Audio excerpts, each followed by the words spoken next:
Hey guys, Baxter here. Bit of an unusual review today. We're talking about the Kelvin Lite Down and comparing it to the KUIU Super Down Pro. Normally I'd test things for a while before I'd review them, but this came out for 2020, so wanted to order it up. I'm thinking about replacing one of my own layers with either of these two options. So we'll do a quick review, give you a little bit of background and specs, talk about what I liked and didn't like, and unfortunately why I'm sending them both back. And then finally wrap up with a little summary and comparison between the two options. So let's get to it. All right, so let's talk quick overview of the Kelvin Lite Down. I'm gonna do this fast because there's Sitka videos out there, there's other videos that'll tell you everything you need to know. But really what separates this thing is two pieces. One, it's relatively light, it's 17 ounces, that's backpacking weight. So something Sitka's targeted specifically with this guy. But the big one is that this is the first jacket where they've blended synthetic and down in these main insulation pockets along the front. Now what that's going to do in theory is still insulate when it gets wet, so it's their approach to solving that problem versus a coated down like in this KUIU jacket, which we'll talk about in a bit. They've also mapped the insulation, meaning there's areas on the butt, a little bit under the armpits that are pure synthetic, just in case they get extra wet and they really want them to keep insulating. Other than that, two-way stretch in the fabric here. It's going to stretch side to side, but not up and down. Kind of nice, I guess. It's 20 denier, so it's a little bit more durable than most of the other down jackets out there, which are 7 or 10 denier. You sure as heck don't want to go bust brush with this thing, but for hunting purposes, it's nice to have that little bit extra durability. Other than that, 349 bucks, not cheap, but we get what you pay for in a lot of these situations. Construction is unbelievably nice. I can't find a stitch out of place in this thing, and you get the Sitka warranty, which we'll talk about in a bit. The thing that drives me absolutely bonkers about this is the name. So hold on a second, because I have to actually look at the computer for this, but there are 8 pieces that Sitka has named the Kelvin. There's the Kelvin Lite Down, Kelvin Down Water Stopper, Kelvin Lite Hoodie, Kelvin Lite Vest, Kelvin Hoodie, Kelvin Jacket, Kelvin Active Jacket, and Kelvin Active Hoodie. All different materials, all different weights, all different purposes. So confusing, but this is a new one. It's got those features. So where I'm coming from on this, I am currently using the Kelvin Lite Hoodie, pure synthetic. This is my outer layer. I've got a base layer, mid layer, and this. So I'm looking for something that's not that breathable and adds a lot of warmth. Unfortunately, what this guy has, it has these breathable fleece panels down the sides to help with breathability. And I'm not a huge fan of that. When the wind kicks up, I get a little bit of cold. I'm out in archery season. I'm not that worried about breathability. That's what I use the mid layer for. So I'm looking for something that's a lot warmer, can add a lot more insulation value than this guy. These are both the exact same weight, and that's why I was excited about it. Thought, hey, maybe this is a good situation, but didn't turn out, which we'll talk about in a bit. All right, so things I liked, things I really didn't like in the time I spent with it. First, it does hit its purpose of being really warm. I'm actually not wearing this right now because it's hot.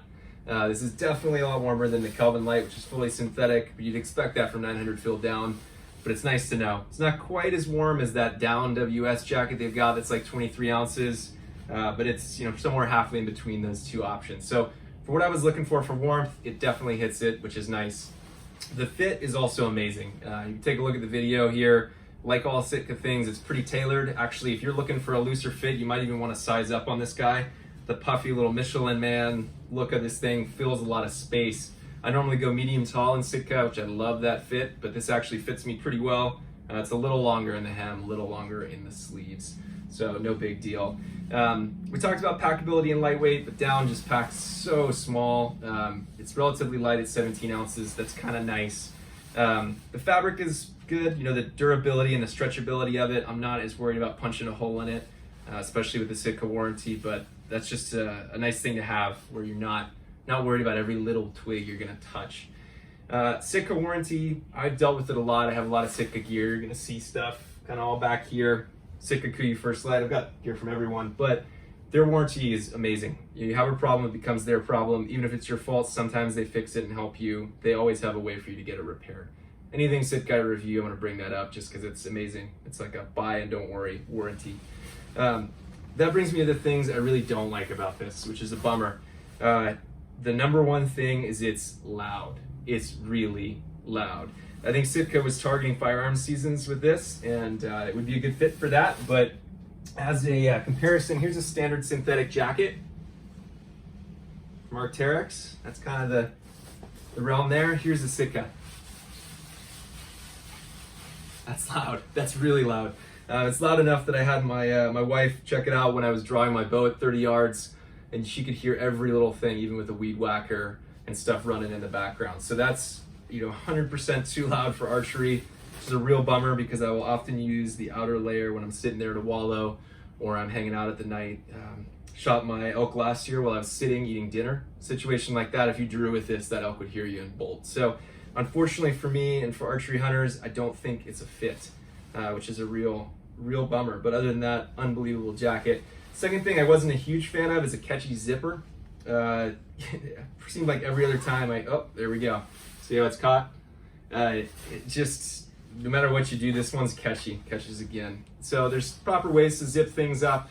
But it's just annoying to have to deal with that in a jacket that's this expensive. All right, so comparing the Kelvin Lite Down with the Super Down Pro from KUIU. If you're looking for two jackets, these are really going to be the only two options if you want ultra warm, ultra light, and water resistant. So very different approach with the KUIU one, as I mentioned earlier. Waterproof down, which means they coat it with kind of a DWR finish. I'm really skeptical of that for one reason, which is you don't know when that wears off. It's a plastic coating, it's gonna go bad eventually, and if I'm gonna truly trust something, I wanna know that it's gonna work forever. That's an important note about both of these things. Even though they're water resistant, they're only gonna function at 50, 60, 70% efficiency when they're wet. So it's not gonna be as warm as something that is completely dry. That's always true across anything. So if you're in a really nasty wet situation, you're gonna still need a rain layer. Other than that, the KUIU has a few things going for it. It's 13.4 ounces versus 17. That's a noticeable difference, especially if you're backpacking. That also means it packs down much smaller, little tiny ball, which is kind of nice. It also has pit zips. I don't know why you'd use those if you got both of these jackets, but hey, it's nice to have similar stretchy 20 denier fabric. $3.99 versus $3.49, but if you're spending that much on a jacket, $50 doesn't really matter. It does have a more boxy fit. It's made to go over outer layers, and it's a little more up and down versus a V fit. You don't have to size up on this thing, that's for sure. So pretty big differences. Like I mentioned, the noise. With this one, it's definitely a little bit quieter than the Sitka, but it's still fairly noisy. I don't think anyone makes a down jacket variant that is quiet enough to hunt with an archery season. So I'll probably be checking out the First Light Uncompahgre, even though it's a little heavier, or just doing what I love to do, which is to take a down vest and stuff it under a synthetic jacket for a little bit of extra warmth. So what really matters, am I buying the Kelvin Lite Down from Sitka? And remember, this is an independent, unsponsored review. I keep it that way so I can tell you how I really feel about different brands and compare them, right? Which you're not gonna see many guys do. Unfortunately, I'm sending this one back. Reason being, it's just too noisy for archery season, which is when I'll be using it most. That doesn't mean I don't like this thing. There's a lot to love about it. It's light, it's packable, it's great fit, somewhat durable, water resistance. It's a dream for any sort of backpacker that's gonna spend time at least 60 yards away from an animal. So if you're hunting muzzleloader or firearm season, it's a great pick. The KUIU Super Down Pro is another good one. Lightweights, super warm. Not many complaints about that either. You're gonna be happy with both of those, but I don't think they're really gonna work as an outer layer where you're actually hunting during archery season. So sticking with the Kelvin Lite jacket, I will be throwing a down vest underneath this guy, or just buying another Uncompahgre jacket from First Light to try that one out as well. All good options. If you're interested in more information on these guys, there is an article up on my website that has all the detailed pics and as well as the written review, so go check that out. There's also a Hunt Elk in 2020 series, which I go over everything that helped me kill elk through the first 4 seasons I was hunting, so check that out as well. Finally, if you like this, subscribing would really help me out. I can't put links up here in the video like guys let you click on until I've got 1,000 folks, so all the links are going to be down in the description below. So thanks for tuning in, and more videos to come soon.